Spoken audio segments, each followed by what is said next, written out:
Hello and welcome to Guns and Gear. You know, a little while back I posted a video titled Top Shelf Defensive Rifles. And in that video I showed a bunch of ARs that I have, and toward the end there I showed a AK74 type rifle. And I mentioned that I hadn't really messed with the rifle that much, and that is true. And that I was probably going to shoot it more and maybe do something about lengthening the stock. So this video, I'm going to show you that AK74 and some of the changes that I've made to the rifle. I've changed the furniture of the rifle. Some of it for preference and some of it just to make it suit me just a little bit better. Now, about 3 or 4 years ago, I had the opportunity to buy some 5.45 by 39 ammo, a fair size quantity of it, very cheap, very, very cheap, and I bought it. And I didn't even have a rifle that chambered to 5.45 by 39, but I couldn't let that deal go. So it was right after that that I purchased the AK74 Arsenal. And you know what, I bought some magazines, and I ended up tucking that rifle into the safe, and it worked its way to the back of the safes, and sort of forgot about it. Or not forgot about it, but just didn't mess with it. Recently I pulled it out and decided to load up a bunch of mags and take it out and shoot it, and man, it just shot great, you know, like a good solid AK should. And I decided I'd try to spend some more time with it. You know, some folks have told me that they think that I like ARs better than AKs, and I guess here on this YouTube channel I have done little to disprove that, because I do end up showing more ARs than I do AKs. But the fact remains that I bought an AK before I owned my first AR-15, and it was a Norinco. It was back in the 80s, and I think I paid like $315, $325 for it. And God, I just loved that Norinco AK. I shot the crap out of that AK, and I've liked AKs ever since. This Arsenal AK74 I took out and I shot it, and I shot it pretty much all day, and it just begged to be shot more, and I decided I'd make it fit me just a little bit better. You know, one of the biggest negatives for me for AKs are the rear stock, and you know, the length of pull is just so short on that, and it doesn't really matter whether or not I have heavy winter clothes on and a chest rig and everything else. That stock is just still way too short for my liking. And probably because I'm a fair sized fella, I'm right at 6'8". So I knew that if I was going to shoot the rifle some, that I wanted to change that rear stock and lengthen that length of pull up some. So let me show you what I've done with the rifle so far. Here's that very same AK-74 rifle, and as you can see, I changed the forearm and the pistol grip and the rear stock. So I thought I'd go over some of these pieces, because I'll tell you what, I really like how I have it configured so far. And it's going to take me a little while to get used to this, having a red dot sight so forward on the rifle, but I thought I'd give that a good try and see how I like that in the future. Now, this forearm is from Midwest Industries, and it's anodized aluminum, and it gives you 4 rails, allowing you to put a red dot sight on it. Now, installation involves absolutely no permanent modifications to the rifle. You simply, well, I broke my rifle down, field stripped it down, took the glass block off of it, removed the old furniture, and placed this on here. Now it's a 3-piece unit.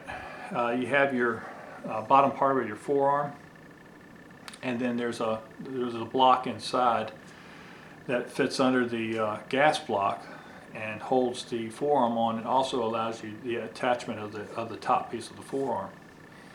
Now, I will say that if you are going to change out your forearm and you are going to use a red dot sight, that it is very important for you to square up this forearm to the rest of the rifle.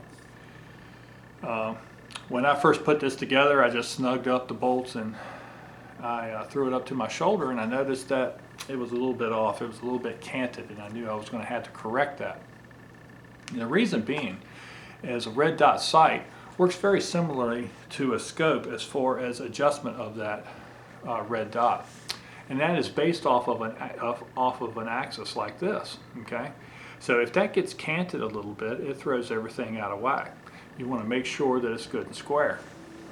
So what I basically did was just use a small level, like a little torpedo level right here.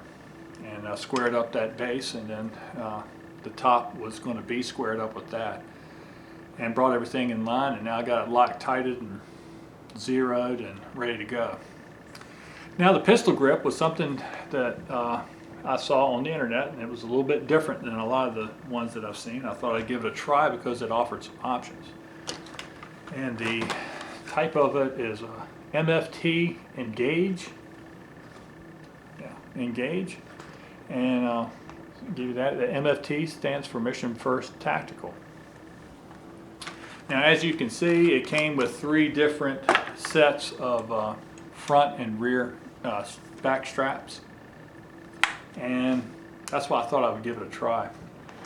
Now, I put the largest back strap on, and I put the finger grooved front strap on because that gave me the biggest feel, the largest feel on the grip, and I have sort of large hands, not overly large, but large nonetheless. And I will say that the grip feels good. It's hard plastic. It was very easy installation. You simply remove the screw in the old grip and use the included screw with the new grip, and it fits right in, threads right in with the block inside the rifle. So that was quick and easy. Now I will say that for you folks that do have larger hands, this grip reminds me of a Springfield Armory XDM. And by that I mean that, the grip angle and the way that it feels good. I just wish it was a little bit wider and thicker at the very top. And that's the same way that I feel about XDMs. I have an XDM. I love that handgun, it shoots very well. I just wish that up by that grip safety it was a little bit thicker, because I like to cram my hand up on top of that gun as much as I can. I do the same thing with rifles that have a pistol grip. Now, the rear. The rear has a couple of different pieces involved there, and I thought I'd show you all that. And first you're going to need an adaptive type of plate, or in this case, this is a block, and it fits inside the gun, bolts up. And the one that I used is one from Krebs Custom. Now I have a couple of their rifles and one of their shotguns, and I had to say Krebs Custom is absolutely top of the line, outstanding quality stuff. They do very good work. I will say that because of I used an ACE folding mechanism and a different stock than an ACE, that the included hardware with the Krebs Custom turned out that the bolts in the back were just too long. So a quick ride to the fastener store and bought some smaller bolts, and everything worked out well. Now, as I just said, this is the ACE folding mechanism, and it's outstanding. It's an outstanding, this is the type that does not have the push button operation. I chose that because the push button operation locks it folded. And for me, a folded rifle,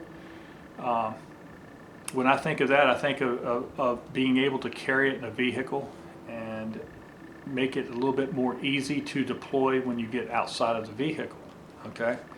So I really don't care to have it locked. I would prefer it to be easier deployed. And so that's why I chose this mechanism. And I had to say, it's rock solid. I mean, there's no wiggle, jiggle, nothing. As a matter of fact, it's a little bit tight because it's new to actually get it to fold. But that will loosen up as wear sets in. Now the rear stock is sort of like an ACE stock, but it's manufactured by Mississippi Auto Arms, and it's a website that has a lot of stuff for AKs and Sega shotguns and things of that nature. This is the reason that I bought this is because the ACE stocks, they came in a 7-inch and a 9-inch, and I really didn't know that adding this folding mechanism and the block, what I was going to need for an overall length of pull for the rifle.